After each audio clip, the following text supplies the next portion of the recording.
لڑکیاں اس گینگ میں شامل ہو جاتی ہیں اور اس کے بعد ہوتا کیا ہے کہ ان کو پہلے بھی میں آپ کو بتا چکی ہوں کہ ایسی پارٹیز میں بھیجا جاتا ہے جہاں پر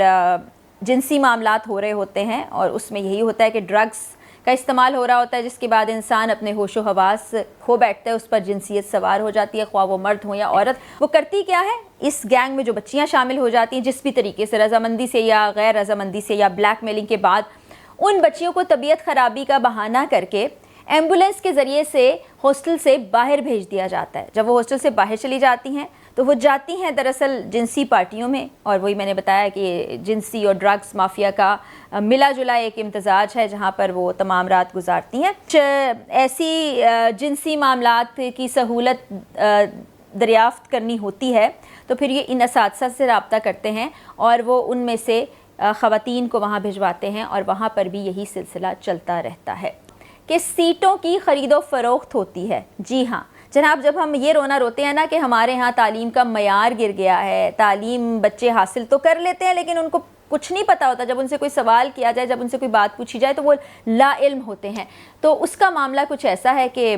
جابس کے لیے اپلیکیشنز مانگی جاتی ہیں، وہی طریقہ کار جو اخبار میں آتا ہے یا ویب کے اوپر ڈالا جاتا ہے۔ اس کے بعد جو کینڈیڈیٹس وہاں پر آتے ہیں ان سے صاف ڈیمانڈ کی جاتی ہے کہ جی اس سیٹ کے پیسے ہوں گے، اور پیسے کتنے ہوتے ہیں؟ ایک سیٹ کے پیسے ہوتے ہیں 20 لاکھ روپے۔ اب آپ اندازہ کریں ایک سیٹ کے 20 لاکھ روپے ہیں تو کتنے؟ بسم اللہ الرحمن الرحیم، السلام علیکم، میں ہوں فرا اقرار، اسی دعا اور امید کے ساتھ کہ آپ سب جہاں کہیں ہوں بالکل خیر خیریت سے ہوں، اپنے گھر والوں کے ساتھ، پیاروں کے ساتھ خوش باش انداز میں اپنی زندگی کو گزار رہے ہوں۔ اسلامیہ یونیورسٹی بہاولپور سکینڈل ایک بہت بڑا سکینڈل ہے، اور میں پہلے دن سے کہہ رہی ہوں جیسا آپ کو نظر آ رہا ہے اس سے کہیں بڑا یہ سکینڈل ہے، کہیں گھناؤنا، کہیں زیادہ خطرناک ہے، اور اس کی جو کڑیاں ملتی چلی جا رہی ہیں وہ میں آپ کو آج کی ویڈیو میں بتاؤں گی۔ اپنے ذرائع سے اس پر انویسٹیگیشن ہم نے کی ہے، اور اس کے مطابق آج کی ویڈیو میں تہلکہ خیز انکشافات آپ کے سامنے رکھنے جا رہی ہوں، جس کے لیے آپ نے ویڈیو کو مکمل دیکھنا ہے تاکہ آپ تمام لوگ بھی سمجھ سکیں کہ یہ گینگ کس طرح سے کام کرتا ہے۔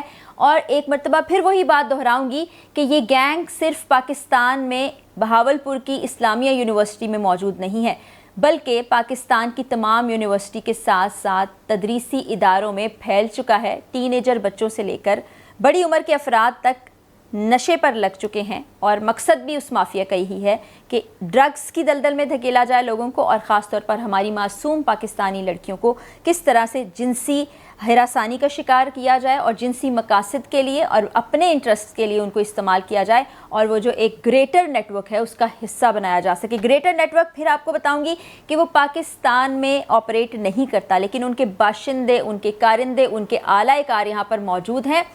وہ ان کے ذریعے سے پاکستان میں کام کر رہا ہے، اور اس نیٹ ورک میں پاکستانی لڑکیوں کو شامل کرتا چلا جا رہا ہے۔ کیسے؟ وہ آج کی ویڈیو میں آپ کو بتانے جا رہی ہوں، اور گینگ کے جتنے اعلی کار موجود ہیں اس وقت اسلامیہ یونیورسٹی بہاولپور میں وہ بھی آپ کے سامنے بے نقاب کرنے جا رہی ہوں۔ اور اس کے بعد ایک اور یونیورسٹی کا سکینڈل بھی آ چکا ہے، اس پر ہم پھر ویڈیو میں بات کریں گے۔ تو میں آپ کو بتاتی ہوں کہ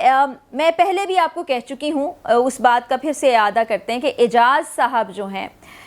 وہ صرف ایک مہرے کے طور پر کام کرتے ہیں، ان کو گینگ کی طرف سے ایک پوزیشن دی گئی ہے۔ اب اعجاز کی پوزیشن پر ذرا آپ غور کر لیں، وہ سیکیورٹی کے انچارج ہیں، اتنی بڑی یونیورسٹی جہاں پر اتنی بڑی تعداد میں اسٹوڈنٹس ہیں، طلباء و طالبات پڑھتے ہیں، وہاں پر 500 کے قریب سیکیورٹی کا عملہ موجود ہے۔ وہ عملہ اپنا کام تو کرتا نہیں ہے، لیکن وہ جو سربراہ ہیں گینگ کے اس وقت یونیورسٹی کے اندر، ان کا دیا ہوا کام پوری ذمہ داری سے ادا کرتا ہے، یعنی گھٹیا ترین کام کرتا ہے۔ کچھ کپلز ایسے ان کو نظر آتے ہیں جو کہ ارد گرد دائیں بائیں بیٹھے رہتے ہیں، جن کو عرف عام میں ہم کہتے ہیں کہ ڈیٹ پر ہیں، تو ان کے وہ مناظر ریکارڈ کر لیتا ہے۔ جہاں کسی جگہ پر بھی وہ تمام ان کو خواتین و حضرات نظر آتے ہیں، ان کو ریکارڈ کر لیا جاتا ہے۔ ریکارڈ کرنے کے بعد سیکیورٹی کے عملے کے ذریعے سے تمام فوٹیجز اکٹھی کر لی جاتی ہیں، پھر سیکیورٹی انچارج جو ہیں اپنے مزید اعلی کار جو ہیں، جس میں اسٹوڈنٹس کے ساتھ ساتھ ٹیچرز بھی شامل ہیں، جو کہ ایک پورا وہاں پہ نیٹ ورک بنا ہوا ہے، اس کے ذریعے سے ان تمام خواتین کو بلایا جاتا ہے، ان کو ان کی ویڈیوز دکھائی جاتی ہیں، اور پھر کہا جاتا ہے کہ آپ ہمارے ساتھ آمادگی سے یہ کام کر لیں، آپ کا بڑا فائدہ ہوگا۔ اور کچھ لڑکیاں تو مان جاتی ہیں، کہ ہمارے گھر تک بات پہنچے گی، ہم بدنام ہوں گے یا ہماری کیا عزت رہ جائے گی، حالانکہ وہ یہ نہیں سوچتی کہ اس وقت اگر وہ آواز اٹھا لیں گی تو ان کی عزت بچ جائے گی، ورنہ نہ جانے کہاں کہاں کس کس جگہ ان کی عزت کو نیلام کیا جائے گا۔ تو وہ لڑکیاں اس گینگ میں شامل ہو جاتی ہیں، اور اس کے بعد ہوتا کیا ہے کہ ان کو پہلے بھی میں آپ کو بتا چکی ہوں کہ ایسی پارٹیز میں بھیجا جاتا ہے جہاں پر جنسی معاملات ہو رہے ہوتے ہیں، اور اس میں یہی ہوتا ہے کہ ڈرگس کا استعمال ہو رہا ہوتا ہے، جس کے بعد انسان اپنے ہوش و حواس کھو بیٹھتا ہے، اس پر جنسیت سوار ہو جاتی ہے، خواہ وہ مرد ہوں یا عورت۔ اس طرح سے ان لڑکیوں کو اس گینگ میں ملوث کر لیا جاتا ہے۔ جب وہ اس میں پوری طرح سے دھنس جاتی ہیں تو پھر صرف یہ ایک شہر کی حد تک معاملہ نہیں رہتا، یہاں سے ایک دوسرے شہروں سے پھر پورے پاکستان، اور پھر پاکستان سے نکل کے پاکستان سے باہر جو اس طرح کا کاروبار کیا جاتا ہے، جسم فروشی کا دھندا، اس میں ان کو انوالو کر دیا جاتا ہے۔ اب یہ میں نے آپ کو بتایا کہ ایک پہلو یہ ہے، دوسرا پہلو صرف ایک گینگ کام نہیں کر رہا ہے، دوسری طرف اس گینگ کا ایک اور ممبر ہیں جو کہ وارڈن کی صورت میں ہاسٹل میں موجود ہیں۔ وہ کرتی کیا ہے؟ اس گینگ میں جو بچیاں شامل ہو جاتی ہیں جس بھی طریقے سے، رضامندی سے یا غیر رضامندی سے یا بلیک میلنگ کے بعد، ان بچیوں کو طبیعت خرابی کا بہانہ کر کے ایمبولینس کے ذریعے سے ہاسٹل سے باہر بھیج دیا جاتا ہے۔ جب وہ ہاسٹل سے باہر چلی جاتی ہیں تو وہ جاتی ہیں دراصل جنسی پارٹیوں میں، اور وہی میں نے بتایا کہ جنسی اور ڈرگس مافیا کا ملا جلا ایک امتزاج ہے جہاں پر وہ تمام رات گزارتی ہیں، اور اس کے بعد پھر وہ صبح واپس آ جاتی ہیں، اور بات یہی ہوتی ہے کہ ایمبولینس کے ذریعے جی ہاسپٹل گئی تھی، ان کی طبیعت خراب تھی۔ دوسرے طرف یہ کام ہو رہا ہے اس گینگ کے، آپ دیکھتے جائیں کس کس طرح حصے ہیں اور کیسے کیسے یہ کام کرتا ہے۔ اچھا جی، تیسرے درجے پر کچھ ایسے اعلیٰ عہدیدار جن کے میں آپ کو نام بتا چکی ہوں، 5 اساتذہ ایسے ہیں جو اس تمام گینگ کا حصہ ہے۔ وہ گینگ جو اس وقت صرف اسلامیہ یونیورسٹی میں کام کر رہا ہے، میں باقی پورے پاکستان کی بات نہیں کر رہی، وہ کچھ نامور سیاستدانوں کے ساتھ ملا ہے۔ اور کسی کے کردار پر کیا بات کرنی، لیکن یہ بھی کھلی حقیقت ہے کہ پاکستان میں اس طرح کی انڈر گراؤنڈ پارٹیز بہت زیادہ عام ہیں۔ تو ان سیاستدانوں کو جب اپنی غرض کے لیے یا اپنے کوئی مہمانوں کی خدمت کے لیے کچھ ایسی جنسی معاملات کی سہولت دریافت کرنی ہوتی ہے تو پھر یہ ان اساتذہ سے رابطہ کرتے ہیں، اور وہ ان میں سے خواتین کو وہاں بھجواتے ہیں، اور وہاں پر بھی یہی سلسلہ چلتا رہتا ہے۔ تو اس طرح 3 مرحلوں میں یہ چیز کام کر رہی ہے،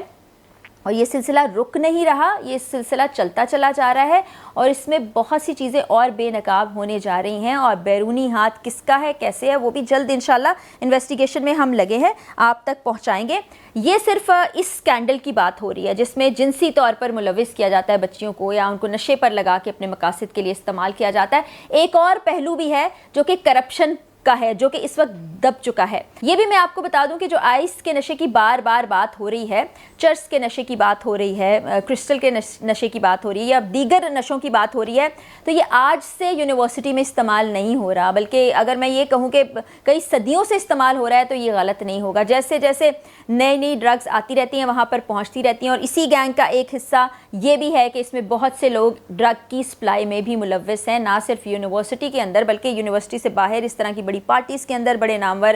لوگوں کے اندر، جس میں بزنس مین بھی شامل ہیں، سیاستدان بھی شامل ہیں، ان کو یہ تمام چیزیں بھی پرووائڈ کی جاتی ہیں۔ جیسے وہ کہتے ہیں نا انڈر ون روف سب کچھ اویلیبل ہے، تو یہ گھناؤنا مکروہ دھندا بھی انڈر ون روف چند لوگوں کی سرپرستی میں چل رہا ہے، جو ابھی سامنے آ رہے ہیں۔ پھر کہوں گی وہ چھوٹے مورے ہیں، بڑے موروں تک پہنچنا ابھی باقی ہے، اور انویسٹیگیشن پر ہم لگے ہوئے ہیں، جلد حقائق آپ تک لے کر آئیں گے۔ تو جناب، کرپشن کا معاملہ یہ ہے کہ یونیورسٹی میں عمومی طور پر ٹریفک اس طرح سے نہیں ہوتی، سڑکیں اس طرح سے خراب نہیں ہوتی، لیکن فنڈز لیے جاتے ہیں سڑکوں کے نام پر، اور وہ جو بالکل ٹھیک ٹھاک سڑکیں ہوتی ہیں ان پر تھوڑا بہت کام کر کے، ان کی تھوڑی سی مرمت کر کے وہ پیسے جاتے ہیں انتظامیہ کی جیب میں۔ دوسرا، مالی کرپشن کے حوالے سے ایک اور چیز آپ تک پہنچاؤں کہ سیٹوں کی خرید و فروخت ہوتی ہے۔ جی ہاں جناب، جب ہم یہ رونا روتے ہیں نا کہ ہمارے ہاں تعلیم کا معیار گر گیا ہے، تعلیم بچے حاصل تو کر لیتے ہیں لیکن ان کو کچھ نہیں پتہ ہوتا، جب ان سے کوئی سوال کیا جائے، جب ان سے کوئی بات پوچھی جائے تو وہ لا علم ہوتے ہیں۔ تو اس کا معاملہ کچھ ایسا ہے کہ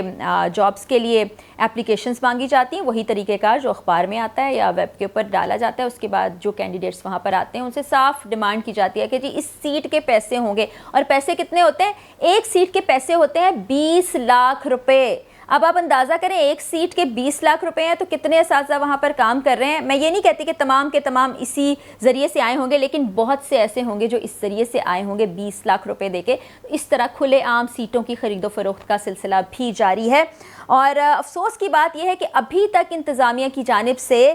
انویسٹیگیشن کسی بھی معاملے پر نہیں ہوئی ہے اور افسوس کی بات یہ ہے کہ ابھی تک انویسٹیگیشن انتظامیہ کی جانب سے کسی معاملے پر نہیں ہوئی ہے, چاہے وہ ڈرگز اور جنسی معاملات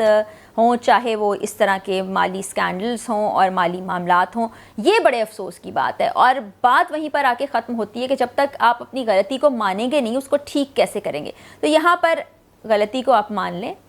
مانا کہ انتظامیہ اس میں شامل نہیں ہے, وہ نیچے کے لوگ ہیں جو کام کریں. مانا وی سی صاحب بہت اچھے انسان ہیں, میں نے ان کی تعریفیں سنی ہیں بہت لوگوں سے, بہت سے اساتذہ دل لگا کے کام کر رہے ہیں اور اپنا فرض ادا کر رہے ہیں, لیکن وہیں پر ایسی کالی بھیڑیں, ایسے درندے, ایسے مکروہ لعنتی انسان بھی موجود ہیں جو کہ یہ سب کچھ کر رہے ہیں. ان کو بے نقاب ہم کرتے چلے جا رہے ہیں, روزانہ کی بنیاد پر بتاتے ہیں, نام بھی سامنے آ گئے, پولیس رپورٹ بھی سامنے آ گئی. اب آپ کو کس چیز کا انتظار ہے؟ آپ کیا چاہتے ہیں؟ اور آپ کے سامنے کیا آئے تو آپ ان تمام چیزوں کے پر کارروائی کریں. اور بار بار میں اپنی اعلیٰ عدلیہ سے درخواست کر رہی ہوں, بار بار حکومت سے درخواست کر رہی ہوں کہ خدا را اس معاملے کو اتنا سادہ مت لیں, اتنی آسانی سے نہ جانے دیں, ورنہ یہ جو ڈرگز ابھی آپ کو یونیورسٹی اسٹوڈنٹس کے اندر نظر آ رہی ہے یا باقی تدریسی اداروں میں نظر آ رہی ہے, کل کو آپ کے گھر میں آپ کے بچوں تک پہنچے گی. جب ان کی موت کا سامان بنے گی نا, تو پھر آپ کو ہوش آئے گا. تو مزید انکشافات کے ساتھ, مزید انویسٹیگیشن کے ساتھ اگلی ویڈیو میں ملاقات ہوگی. تب تک کے لیے اجازت دیجیے اسی دعا کے ساتھ کہ اللہ تعالی ہمارے پیارے پاکستان اور ہم سب پاکستانیوں کا حامی و ناصر ہو. اللہ حافظ.